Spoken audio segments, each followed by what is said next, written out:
and discuss some of the programs that we have and give introductions for the people who've helped arrange today, and also introduce our visiting professor, Dr. Suwanabol, who, as I discovered, we share a similar background, having heritage in Thailand.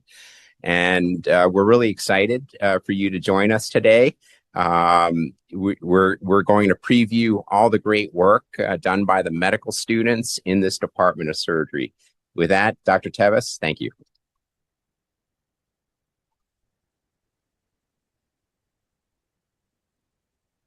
Hi, everybody. Welcome to the 5th Annual Medical Student Research Symposium and Visiting Professorship. Dr. Tevis is going to introduce Dr. Suwanabol, our visiting professor, but first I wanted to briefly talk a little bit about our medical student research program. So this began 5 years ago, and the medical school curriculum has changed significantly over the past 5 years. So every year there's been kind of a different iteration, but the goal is to identify projects that medical students early in their medical school career can digest mostly over the course of a single kind of summer or 6-month period. We select projects, we pair faculty with the students, and then we do a series of kind of lectures and small group meetings over the summer so that we can really introduce students early to some of the foundational principles of doing surgical research. The goal is that this will, be an early entry and exposure into research, hopefully spark some career interests in both surgery and research.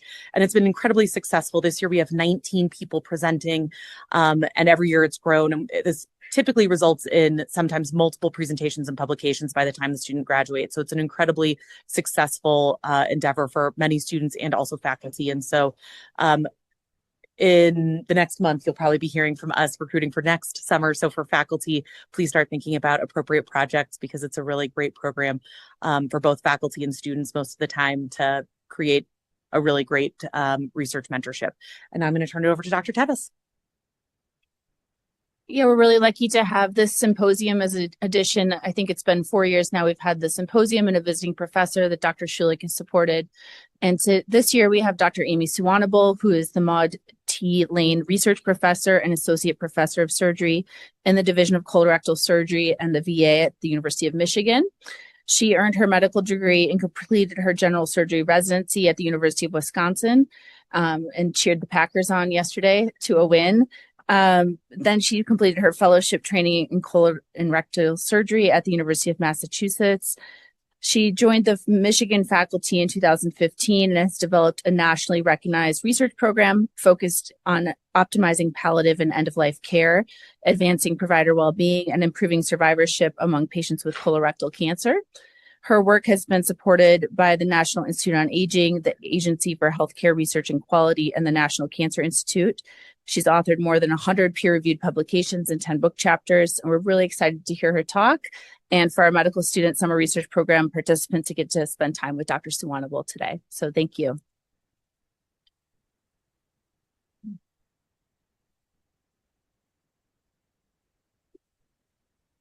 I am very excited about being here today. I'm not sure if I turn this off. Okay. Okay, perfect. I like to stand to the side because otherwise you're only going to see about half of my face. So I'm really excited to be here today. I think what I want to share with you today is the journey that I took over the past 10 years. It started a little bit earlier when I was a resident at the University of Wisconsin, but it did change. And I do really want to focus this on the trainees just because I remember very distinctly what it was like trying to think about being an academic surgeon. So I hope I can inspire you or at least give you some tips as to how I did this over the past 10 years. Because 10 years ago, I will tell you, I didn't even know what health services research was. And now I'm the co-director of our health services research program. So in 10 years, you can learn and you can somehow take on these leadership opportunities, which are really fun and exciting and have given me opportunities to work with young people like you. I have no disclosures. I also, again, just want to let you guys know that this is just a 10-year journey and I'm happy to chat with anybody afterwards. Today, I'll be talking about asking different questions. As you heard from Dr. Tevis, I do study palliative and end-of-life care. And so for me, when I started thinking about doing research in this space, I started to think about, are we just thinking about mortality or are we thinking about more what's meaningful for patients? Two, I will talk about evolving the question from Now my research has evolved into survivorship and risk stratified pathways for young onset colorectal cancer patients. 3 is turning the lens inward, how we started to think about the surgeon workforce and surgeon well-being. And then 4 is really for the trainees and the young investigators, is building this academic agenda and how I did it. So lessons for some of you people who are interested in this kind of academic trajectory. So again, starting from the beginning, when I was a research resident, so at the University of Wisconsin, we did our research time between our second and third clinical years. And at that time, most people did basic science research. A couple of people, including Dr. Tevis, were the only people who were doing health outcomes research. And I had no idea what it was. My life was focused really on looking at signaling pathways for animal hyperplasia after vascular injury. I mean, this was my life. But during my time in the lab, my dad was diagnosed with cholangiocarcinoma. This really changed how I thought about surgical care. And as I was a resident, he ultimately ended up dying, had surgery, was found to be unresectable. But what it did was it made me really think about what we were doing as surgeons. I had a couple patients who really suffered after having an operation. And I thought, why are we not engaging the palliative care services the same way that we did for my dad? The palliative care services and the hospice nurses were actually very instrumental. We were not going to get curative surgery, but they were very instrumental in helping me and my family figure out how to live beyond my dad's illness. So after that, I started thinking, is this an opportunity for me? Should I start thinking about how we engage palliative care services more for our surgical patients? Because at that time, people weren't really talking about it. Now the young people are like, oh yeah, we do palliative care consultations all the time. But at that time, very few people were engaging palliative care services, at least a specialty palliative care, unless it was really truly at the end of life. And so when I started looking at this is a very old study. This is the exact slide I presented at my grand rounds when I was a chief resident, but it really helped stimulate where I started to think about my own research. And so some of this work comes out of Atul Gawande's group, and what they looked at was Medicare beneficiaries or Medicare dissidents, and they looked at almost 2 million patients in 2008 who died. And in the last year before death, about 32% of them died or had surgery the year before death. And in the last week before death, about 10%, almost 10% of people had an operation. And for us as surgeons, I thought, that's a really high rate of people. We understand that we do high risk surgery and people may die after an operation, but it just seems like we're operating on a lot of people who may not be good candidates or may not benefit from surgical operations or surgical procedures. I started to look more at, again, this is a very old study, but again, this is what made me start thinking, why are we operating on people right before death, and when are we engaging palliative care services? So Bridget Fahey is a surgical oncologist in Arizona, and what she did was she looked at the difference of patients, surgical patients versus medical patients, and who's receiving palliative care. And I think the big thing is that we know that palliative care is really underutilized, and it's used closer to the time of death, so they have less benefit. So the medical patients are getting 3 days of palliative care services, where the surgical patients are getting 2 days less. And what that means is that there's poorer symptom control, poorer communication between patients and families, greater in-hospital and ICU deaths, and fewer hospice discharges for the surgical patients. So when I got to University of Michigan about 10 years ago, they asked me, they said, what do you want to do? I'm in a very generous department. They're pretty much like, what is your phenotype? What do you want to do? We're going to support you, as long as it's reasonable. So I said, you know what, for me, the thing that I really, I had been a basic science researcher, and now I said, I really want to focus on how to improve the referral and delivery of palliative care services for surgical patients. That's what I want to do. But in order for me to do that, I had to have a real understanding of what the landscape of surgical palliative care was. So I did some work, and I looked, this is actually from Liz Lilly, she's at the Brigham, and this is just a summary of kind of what we'd all been learning at the time, was that there are limitations to the existing literature about surgical palliative care. Most of the literature at the time is that there's small sample sizes, and it's usually from single centers. There's not really adequate follow-up. There's heterogeneous outcomes, so we're not measuring the same things. And they're also not measuring meaningful outcomes. So it's really, was there a complication? Did the person die? Very few studies actually looked at home discharge to home or discharge to a non-home facility, or use of chemotherapy at the end of life. So that really focuses only on oncology patients, not other patients that we may be seeing. And then most of the literature focuses on medical patients, and we know medical patients are very different than surgical patients. Another concept that we think about is that palliative care is oftentimes something that happens afterwards. Emily Reve is a colorectal surgeon and also a palliative care specialist in Virginia, and her what she says is a major factor remains the rescue culture of surgery and the pervasive sense that recovery and palliation are sequential rather than parallel elements of an individual's medical trajectory. So we weren't thinking about how to provide palliative care at the same time as our surgical care. We were thinking about it as only after a complication or after an unwanted outcome. So then I started to think about, okay, what else do I need to know? One of the best pieces of advice that I received from one of my mentor at the time said, Amy, if you want to understand what the barriers and facilitators are to palliative care use, or you want to try to improve referral and delivery, do a systematic review. It took 2 years for us to do this because there's a lot of literature. And this time, this was before AI. So you did this by hand, right? And what we did was we looked at all of the literature in the United States to see what were the barriers and facilitators to palliative care use in the United States. I also decided to plant my flag. I said, you know what, people, if I'm going to do this, I need to let people know this is my area of interest. And again, on the recommendation of one of my mentors, he said, plant your flag, put out an opinion piece, and this is going to be what people know you for. And so this is two very good pieces of advice for the people who are starting off their academic careers. Because of that, it helped inform some very simple studies. Again, another small piece of advice I got was take the low-hanging fruit. Even though a survey study seems very simple, it can actually provide you a lot of foundational information. So what I did was I just deployed a survey to the Colorectal Society and asked them what they thought barriers and facilitators of palliative care use was. And I ended up with a couple open-ended questions. And all of the themes that we found aligned with the same themes that I found from my systematic review, which is that a lot of surgeons didn't have knowledge and training in palliative care. They expressed having communication challenges. There was challenges with trying to prognosticate. So they didn't know when the patient was going to die or what was going to happen. They didn't understand the patient's trajectory.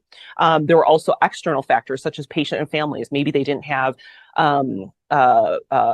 DPOA, or maybe they didn't have a clear understanding of what palliative care was, or there's just different expectations about what surgery could offer. And maybe there was some conflict between the patient and the family and what they wanted, or maybe the family didn't know what the patient wanted. And then there were also systemic issues. So within an institution, maybe there wasn't a positive culture around palliative care. Maybe there was lack of documentation, again, nobody knew what the patient's wishes were. And there may not have been resources like palliative care resources or social work who could help with helping understand what the patient's wishes are.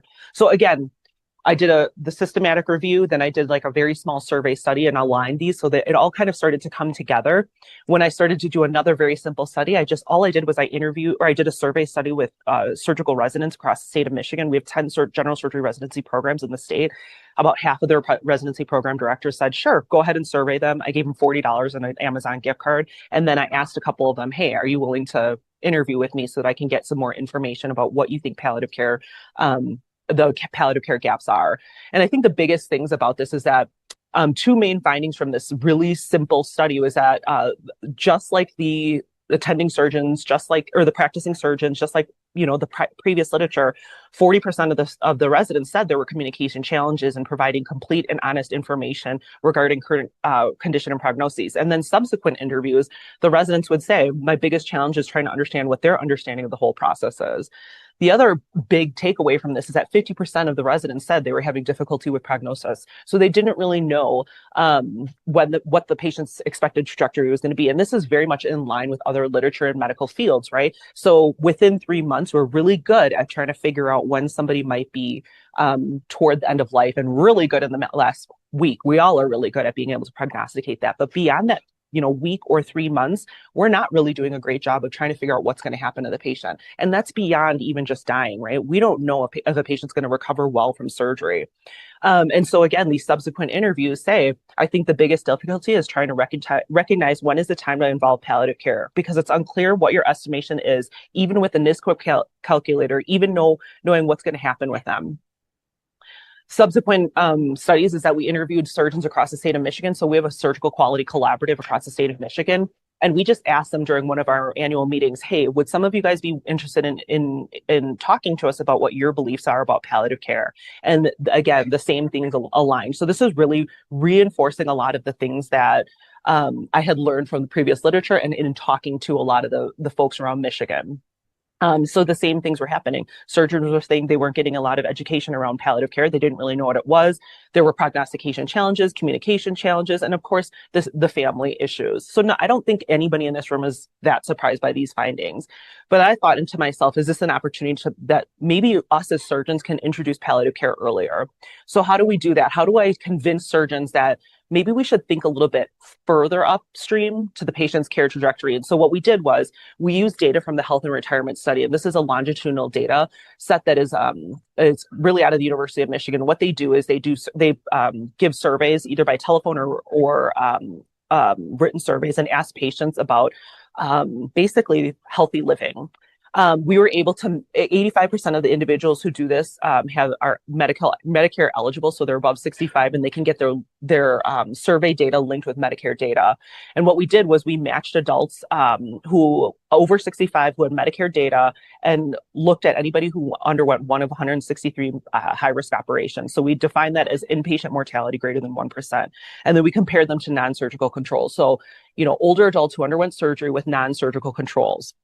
And what we found was that the patients who underwent surgery had a adjusted odd ratio of 1.52, so that it increased risk of experiencing functional decline and also cognitive decline when you compared them to the non-surgical cohorts. And the addition of a complication further increased that risk.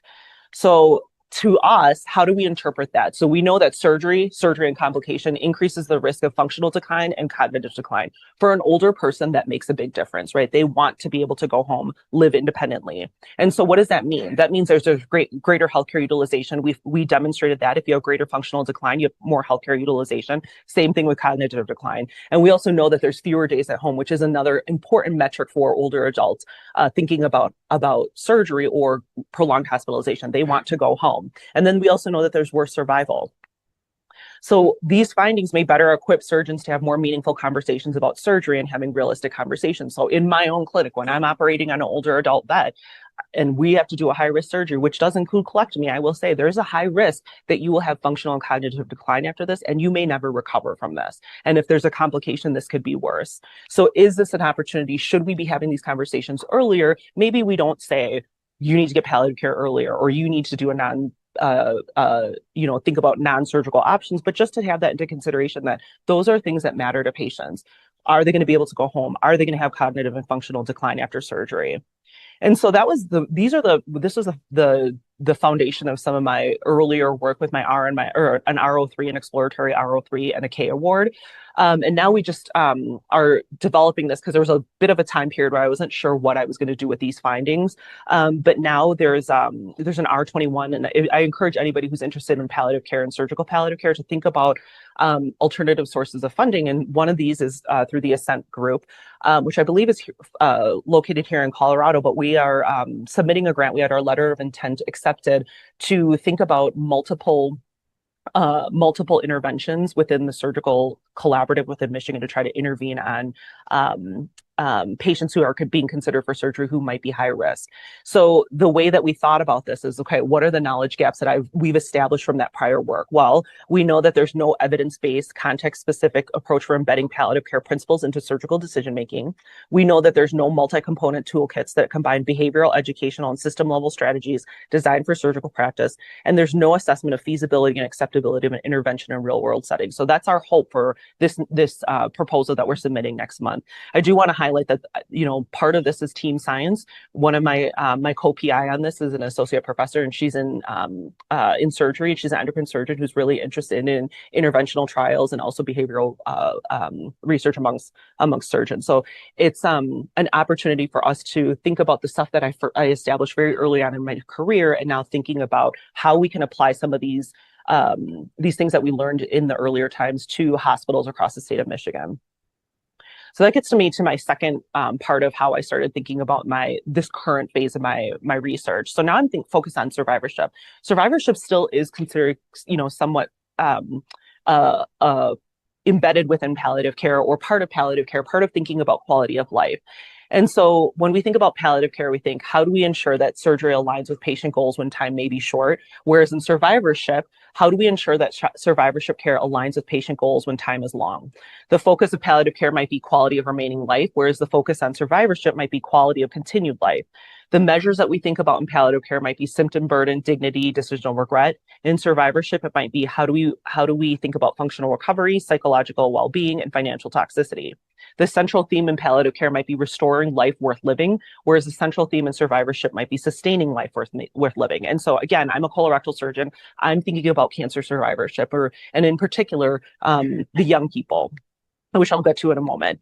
Some of my earlier work around the same time that I was doing some of this palliative care and end-of-life care work, I was starting to think more about meaningful outcomes. So rather than just thinking about morbidity and mortality, I was starting to think about, where are our colorectal patients going? Older people want to go home. And so we started to look at where are patients being discharged after colorectal surgery. And the other thing that we started to look at is how to provide better supportive care. So the left is, we found that academic centers are discharge people to post-acute care settings less than non-academic centers, and it might be because they have more resources. And then the research on the right is that we found that peer support might be very beneficial for patients with colorectal cancer, and peer support actually supports patients adhering to goal concordant or guideline concordant multidisciplinary care.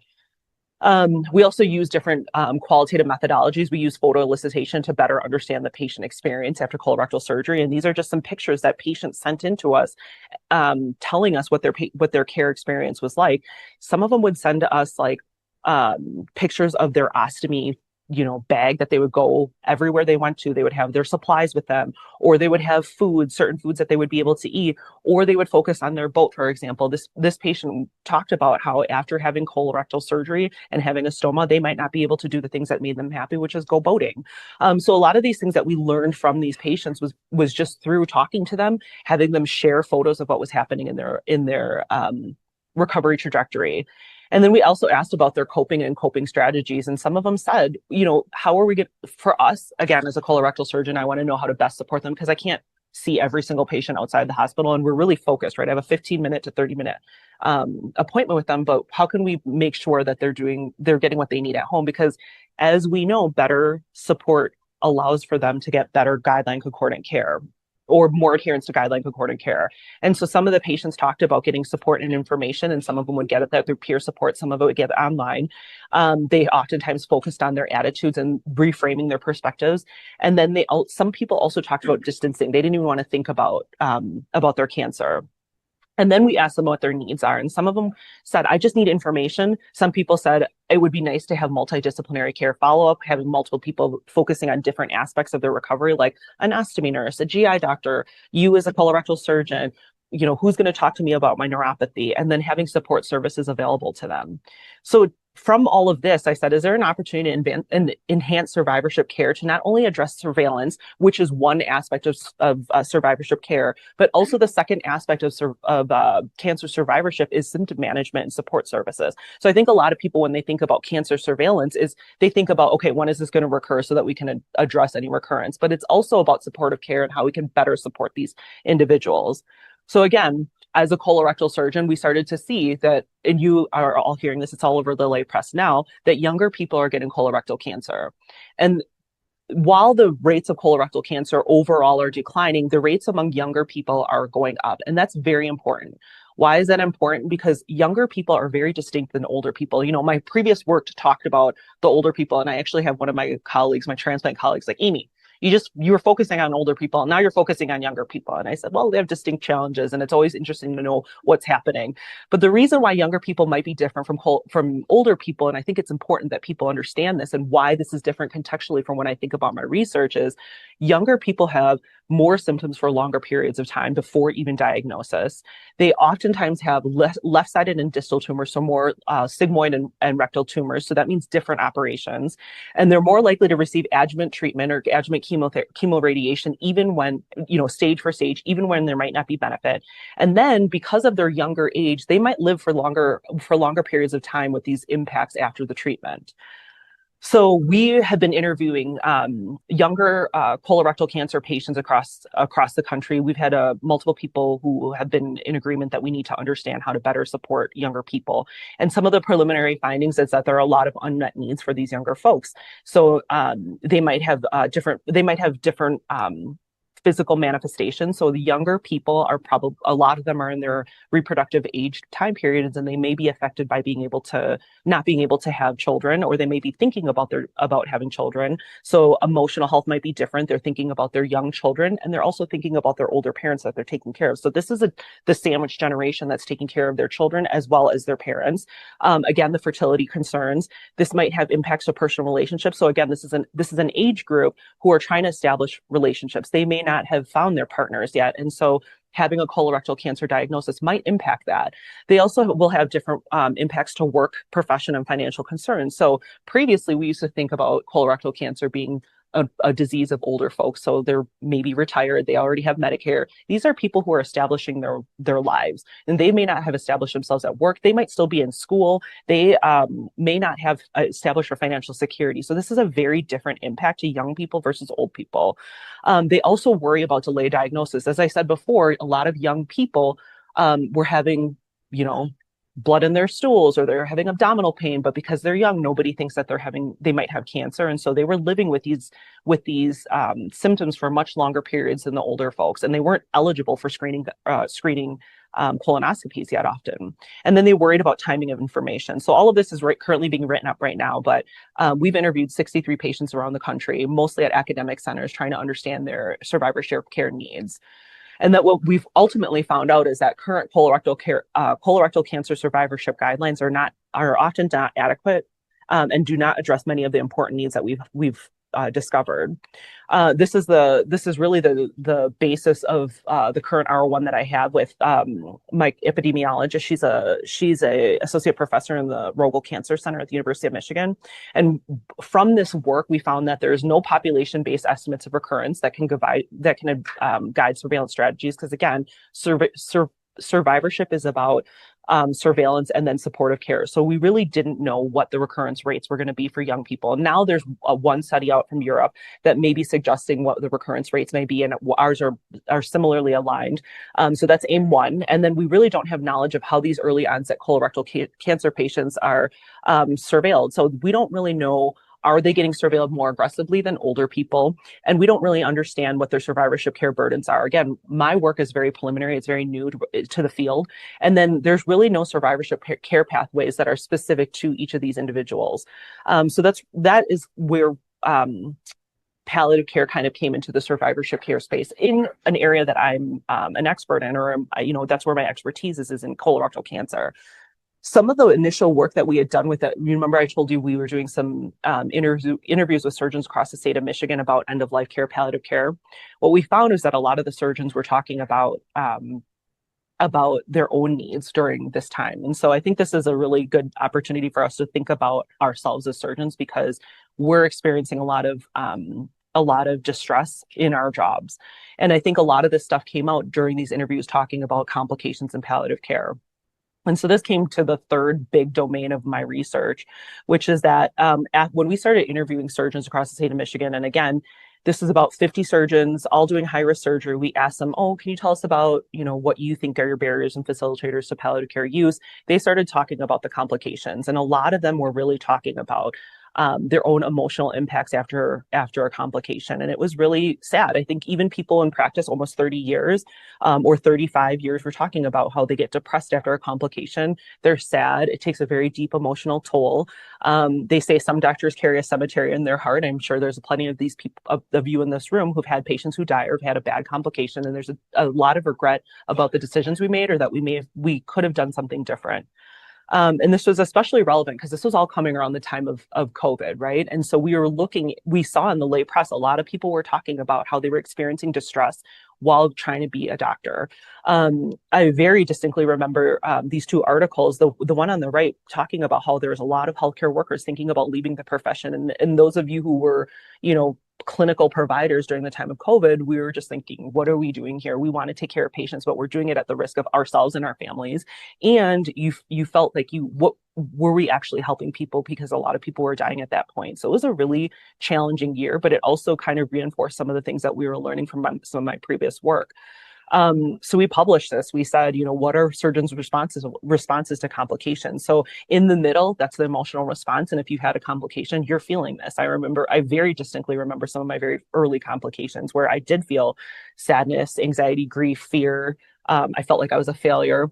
And it was that post-operative complication or the unwanted outcome that started this. And then there was things that may have influenced this. So it was the type of complication. Was this an elective operation? Was this a younger person? Was this something that I didn't anticipate? And also, was this earlier on in my career? Did I have somebody to talk to when this happened? It's also individual personality, but it also has impacts to the patient's decision or the surgeon's decision to continue on with the work. They also thought about their reputations, like, if I'm now being viewed as a surgeon who has a ton of complications, maybe I should not be part of this profession anymore. Maybe I'm not good enough. And they also talked about, even being sued. And many of you know this already, but being part of medical legal issues in a surgeon's practice can actually lead to a lot of people leaving the profession altogether.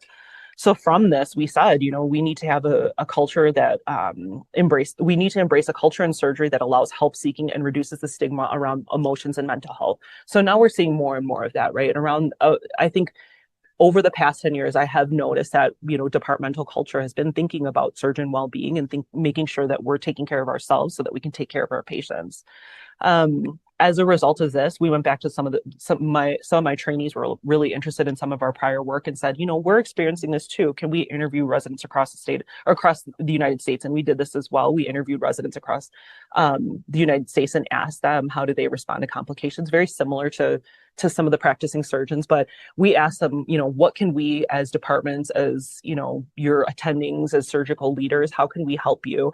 And some of the residents said, and this again is not just at Michigan, these are residents across the country. They said, well, we could have used some counseling resources, particularly after a death, or even debriefing sessions. Some of the residents said they didn't like the counseling sessions because it was just co-located in a place that was very public. So it's very institutional specific. They said, program leadership was really important. So the program sets the culture. And so if there's a culture in your department that doesn't support acknowledging well-being and mental health issues, then they didn't feel safe to talk about some things that were happening around their patient complications. And then around this time, maybe this happened here as well, but we started having these wellness committees, and they would be like, oh, maybe we should put a Peloton in your guys' resident room, or maybe we should have snacks. And it went beyond that. We said it should be not just about physical well-being. Of course, that's important, and making sure that you have time to go to your dentist or do all the things that are for self-care. But this should not just be focused on physical stuff, right? We should be able to, one, talk about our complications, learn from them, and then also get supportive services that might help our trainees. So from this, we said the other things that really came out of this is that trainees and surgeons early in their career might benefit from structured peer support. So again, we knew that peer support was really helpful for our colorectal cancer patients, and maybe it's helpful for surgeons as well. And we also know that maybe things like coaching might be helpful for young people trying to navigate their careers, or formalized mentorship.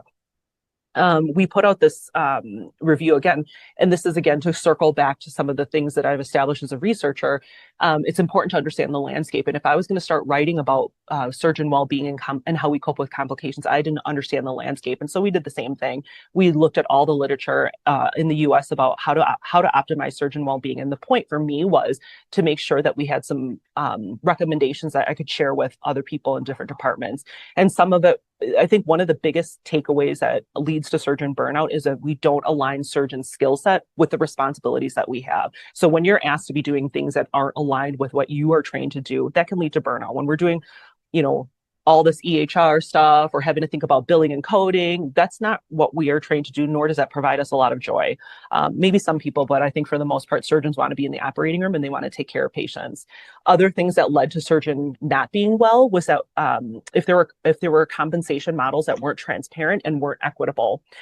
So things like having transparency in salary and promotion, making sure that people are getting promoted with the same metrics was important. Having mentorship and safe spaces to be able to talk about some of the things that were affecting us, and then making sure that there was opportunities for everyone in leadership and development. And then one thing again, and this is a cultural thing, is making sure that people had social relationships, that they felt included, that they had somebody that they could go to and weren't experiencing this surgical life alone, right? Because it can be very lonely. Sometimes people don't. I'm very fortunate. My husband's another surgeon. We were trainees together with Dr. Teves. But if I didn't have him at home, there were some days where I'm like, who can I talk to? I had a bad complication, or I'm trying to think about what I should be doing next with this patient. But if you don't have that in an institution, you're really going to feel alone, and you're really going to feel responsible if something bad happens. And we found this was really particularly relevant among racial and ethnic minorities and women. So people that we should really be making sure that have extra support, or that we're targeting.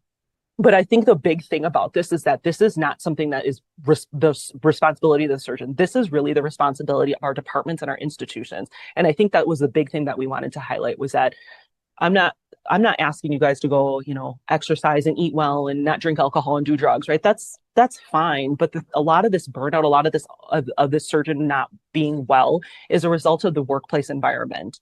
And so that's led to this AHRQ grant that we submitted in June. Who knows if AHRQ is even going to be in existence? I just got an email from my program officer for a different grant, and he's like, this is my last week at AHRQ. I'm thinking, oh my gosh, I have 2 grants now at AHRQ that might be in purgatory. But we did submit an R1 looking at workforce distress amongst perioperative teams.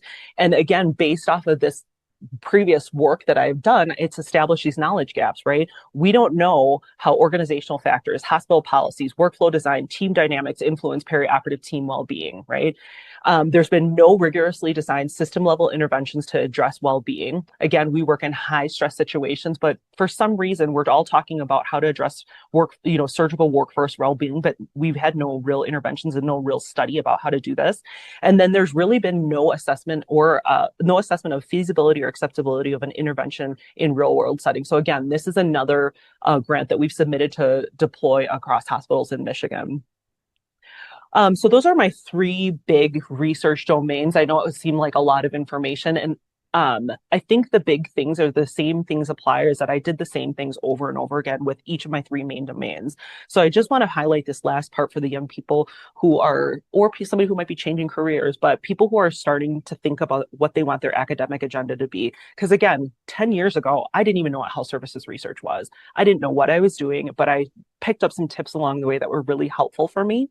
The first being is plant your flag. I think if you know that this is the person that you want to be, if you want to be the person who's studying AI in surgery and where the knowledge gaps are, then put it out there in an annals of surgery piece, and establish yourself as that expert. The second thing is making sure you understand the landscape, making sure you know what's already been put out there in the literature, so that you can fill your knowledge gap and you're the person that can do this work. Because that is there's so many people there. It can be very concentrated, but you can find a space for yourself, but you have to know the literature. And part of that might be doing a systematic review, no matter how painful it is. Take advantage of low-hanging fruit. So, if you have to do a survey just to get an idea of what's going on and to understand what perspectives of the people who you are, working with or you want to study, do it. It's easy, it's cheap, and you might learn something from it. I mean, take little bites, right? It takes little projects to get some early wins.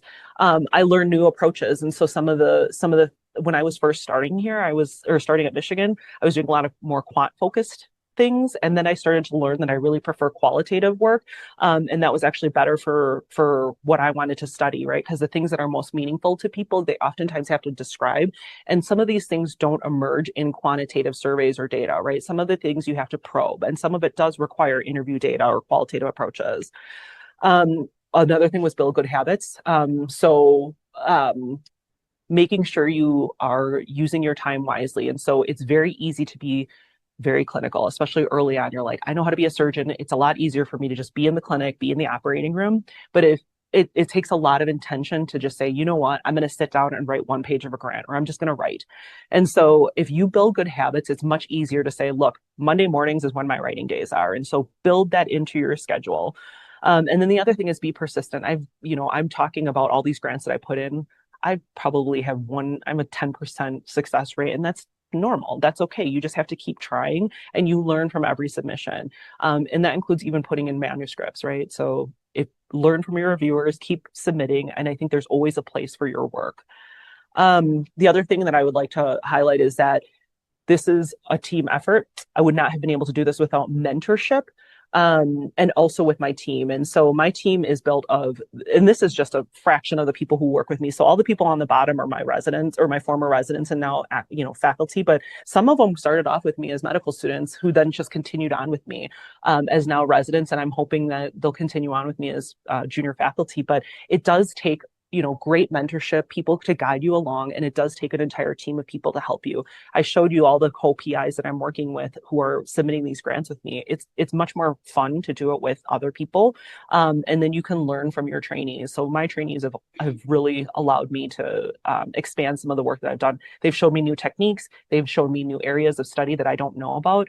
So it's always really fun to be able to work with young people. And that's why being here today is very exciting for me, because I get to see what you young people are doing. Because you guys are the future. And then finally, I just want to say, of the few, I gave you a couple of my few lessons. I do want to highlight, I recognize I'm up here and I'm telling you all the work that I've done. I don't think any of the work that I've done is surprising to any of you. And I recognize this. I'm fully accepting of that.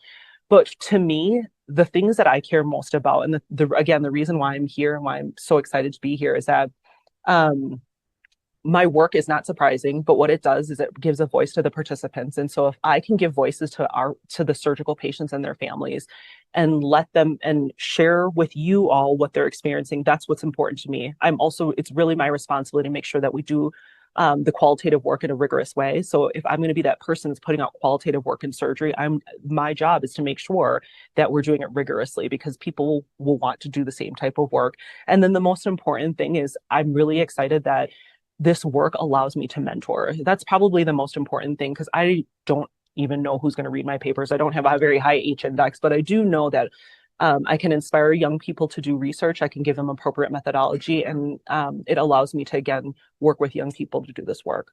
So to me, what is success in academic surgery? I think it's being able to be in front of you guys, hopefully inspire some people, and then have an opportunity to chat with you guys later. So thank you.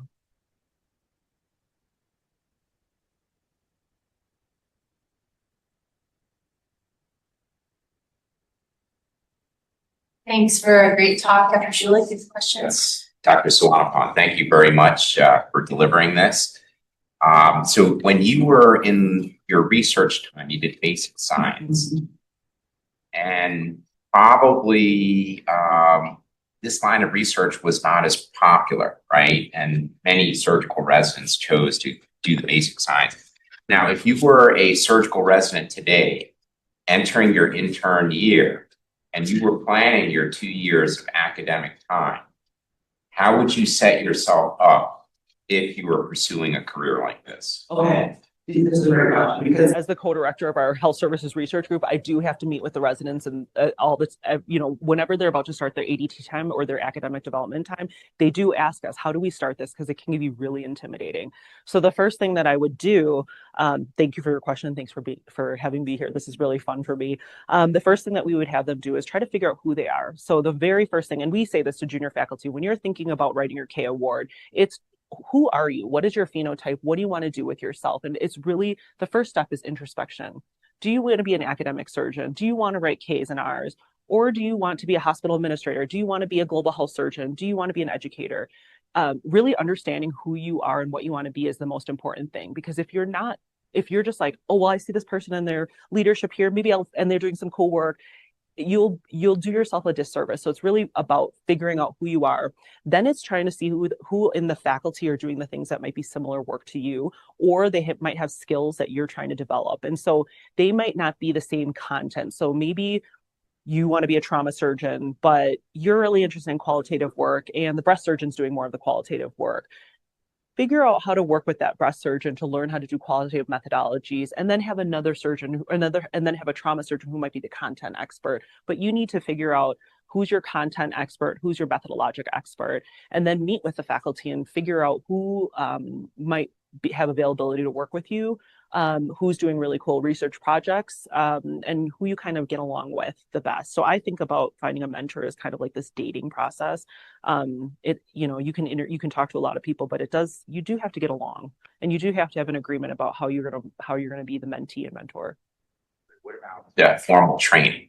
Well, okay, so that's a good question too. Because we are also at a point where we have a National Clinician Scholars Program at Michigan, and some of the residents are asking, do we need to do a master's program? And I think that requires a little bit of introspection. Do you need that extra 2 letters after your name? So it's helpful, I think, for some to have that. And if that's something that's really important to you, I need a master's degree.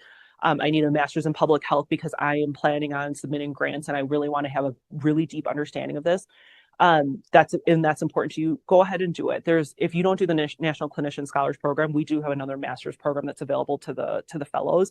But if you just want to hit the ground running and get papers out, and your goal is to just do a fellowship is just to get enough papers to do fellowship, then don't take up $50,000 of tuition and a year of your time doing master's work when you can just do applied learning, which is working on papers and grants, smaller grants with your faculty member. It's only 2 years of time. Do you want to really just make sure you're getting more value? Other questions for Dr. Suwanabol? Thank you for your presentation. I'm a very pragmatic individual. And one of the issues with palliative care and surgery is what interventions actually work. So thinking of a trauma acute care surgeon on call, seeing a malignant bowel obstruction, or your end-stage COPD or presents with ventral hernias. I remember a database study looking at G-tubes put in the ICU and had a 30% 30-day mortality. So what are the things that have a high payoff for an intervention that a surgeon is asked to do for palliation? So I guess the first, I'm going to push that right back onto you. What are the outcomes you're looking at, right? So I think that's the most important thing is, what is the goal of what you're trying to do? If you're saying what's a good palliative care intervention, does that mean that we operate less? No, not necessarily, but does it mean that we align patients' desires with the outcome better? That's probably where we should be heading. Is if a patient, you're exactly right, because I know exactly what you're talking about, the study with the G-tube where patients actually only live for 30 days or 2 weeks or something after a palliative G-tube. So G-tubes are not meant to prolong life, but does it allow this person to get home? So a good intervention, a good palliative care intervention is one that allows us to provide care that's better aligned with patient and family values and goals. And so there's not a lot of interventions that are out there, particularly in surgery, because we haven't studied it super well. And so that's what our goal is to try to figure out how can we get, maybe not getting palliative care specialists to be involved, but maybe for us to be thinking more about a palliative care approach. So one of the things that I didn't highlight here is that there's not enough palliative care specialists in the world for the number of people who need it. And so what's our role as surgeons? Our role as surgeons is that we should all have really good primary palliative care skills. And that means that we should be able to manage basic symptom control, both physical symptoms and mental health, like sadness, depression, anxiety. We should be able to help manage some of that stuff. We should be having end-of-life care conversations or goals of care conversations. But when we get the palliative care specialists involved is when maybe there's existential crisis, maybe there's really complex symptoms that we can't manage. Maybe there's conflict between the family and the team. So those are the times that we might really need to get somebody else involved. But for the most part, us as surgeons should be able to do the primary palliative care skills and use those approaches. And so if it means that we need to do, so part of our intervention, our multiple intervention would be improving some educational materials for surgeons across the state of Michigan to maybe say, are we providing care that's aligned with what you want to do. And so we're kind of testing out which educational approach might be best, incentivizing surgeons to have better conversations. And so we are going to try to put this in documentation in our electronic health record. And then what was our other one? It was an educational one. It was something to incentivize the surgeon. Oh, there was so surgeons also were really competitive. And so one thing that you can do is that you can, if you're like, hey, look, your surgical site infection rate is better than this hospital's, that incentivizes surgeons too. So that's a different type of incentive. And so we can say, oh, this hospital, there's like a dashboard, and we could say, oh, these surgeons are talking about are having better conversations with their patients. It's a dot phrase. That's another aspect of it, is that we're putting it in an electronic health record so that you can put a dot phrase saying we had this conversation. And so you can have the metric saying this hospital is doing better than this hospital, and that might incentivize some of the surgeons too. Yeah.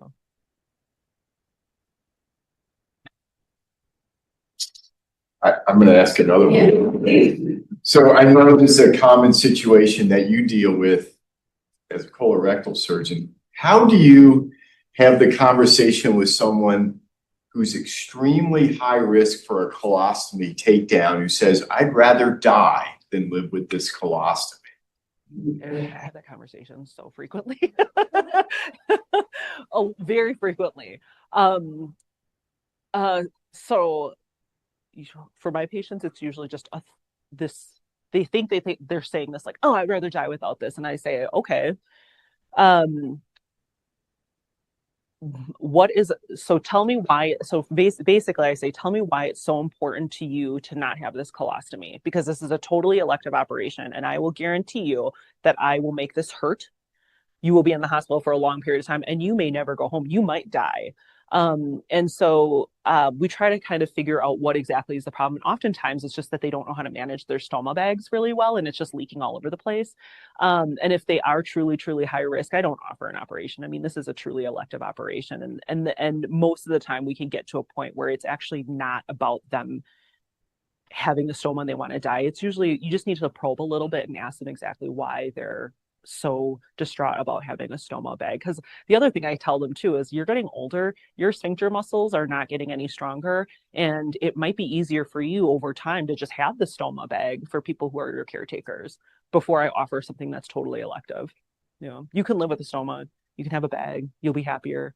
Your family will be happier when they're taking care of you. And they usually, but I'm also working at the VA. They're very pragmatic too. And when you start talking like that, they're pretty accepting of it. Yeah, nobody's ever come back at me and try to fight me about that. We can usually get to a point where we recognize. And if it is a high risk patient where I'm willing to operate, I think being very clear about expectations and saying, if this really is truly what you want, but you're not too high risk where the anesthesiologist or the cardiologist won't, clear you, I'm willing to do it. But I think we just have to have really clear expectations.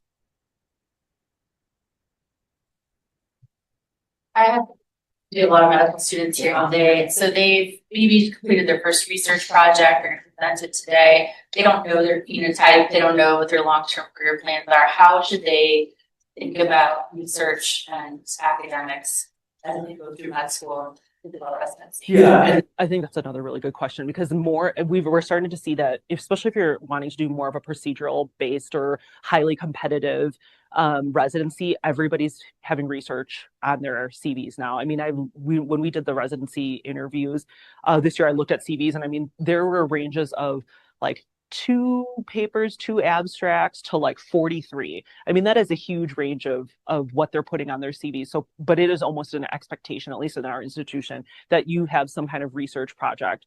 And to me, I think about it as this: find a mentor so what you have to do is you have to figure out what you want to maybe at least have some idea of what kind of interest you are. Like, do you want to do OBGYN or do you want to do general surgery? And find mentors who are doing research in a space that might be similar. And you have to do a little bit of the homework. You have to go on PubMed. You have to look up their websites and see what kind of work they're doing. And then you have to reach out to them. We within our health services research group, we developed this online application, because it was if you're willing to put out this application and you're willing to meet with somebody and identify a person and then sign a mentor-mentee agreement, then we'll have you be working in our group, but there has to be a little bit of, it can't just be everybody can come into our research group. I know at Duke they do that, like everybody has, every medical student has an opportunity to research, but we just don't have enough faculty to mentor all of the medical students. At Michigan, there's about 150 medical students per year, and the last 2 years is when they really start doing research, and we just don't have enough faculty members to mentor 150 medical students, right? And so there has to be some kind of barrier, and you have to really be motivated and you have to be self-starting. And so looking up the faculty members and saying, who can mentor me? The other thing is don't have 50 faculty members, have a couple of them and have a body of work that you can talk about in your interviews or that makes sense. So something when I look at applications and I see that they're working with 50 people and they're kind of like 8th author on this authorship list of 15, and I'm like, how much are you actually doing? Because we can see that you want to have meaningful work and you want to have this arc of research that makes sense to what you want to do. So be strategic about it. Don't just do the shotgun approach. It's not worth your time and it's not worth the mentor's time either. And don't ghost anybody. That's another thing that the students like to do sometimes is they sign up to do research with us and then all of a sudden they disappear. That's not responsible. And we remember these things because we're looking at your applications. Yeah. Is that okay? I think being able to tell a story, even if your mentors, be guided, but you want to promise or to be able to explain the methodology and how you're going to translate that to field. Yeah, and I thought that was what you were going to ask me. Basic science research, and then how did it go from basic science to health services research? It was like people were like, how are you going to transition? And yes, the content was important to me. I wanted to make sure that I was doing my dad's death was really, really challenging, but it also opened my eyes to what I think we should be providing for our surgical patients. So the content was super important to me, but I didn't know any of the methodology. Like when Dr. Tevis was doing her health services research, I was like, what are you doing? I don't even understand are you looking at charts? Are you looking at outcomes? Like I really didn't know what it was, but aligning myself with my chair, or he's my current chair, but at the time he was the director of our health services research group and he was my mentor. I would use his time, even if it was a 5-minute meeting where I was looking over our cubes and being like, oh, hey, is Justin here? Because I need to go talk to him about how to write an abstract. Like I was at my research office anytime I wasn't in my clinical world. I was meeting with him and making sure that we had an agenda for all of our meetings. I was trying to learn as much as possible. And it might not be a master's program, but I was doing online courses. I would go to like different seminars around campus. And I'm sure you guys have a ton of different learning seminars, like how to do qualitative methods, how to do mixed methods, how to learn how to use Stata, all of those things or there's a lot of online content that's really good too, or Stata provides teaching courses that you don't have to do a master's program. But I think part of it is like, for me, what was helpful from the basic science world to the health services research world there are transferable skills. I learned how to write a grant and communicate to funders why I needed this money and why this research question was important. I learned how to, create a biosketch. I learned how to write an abstract. I learned how to write papers and I learned how to present. And so all of those things, and I learned how to be a good mentee. All of those things are transferable skills, right? And I learned how to work with a research team. So just because I was doing basic science, it does not mean that those skills you don't learn as a health services researcher. Great. Thank you so much. Dr. Suwanabol.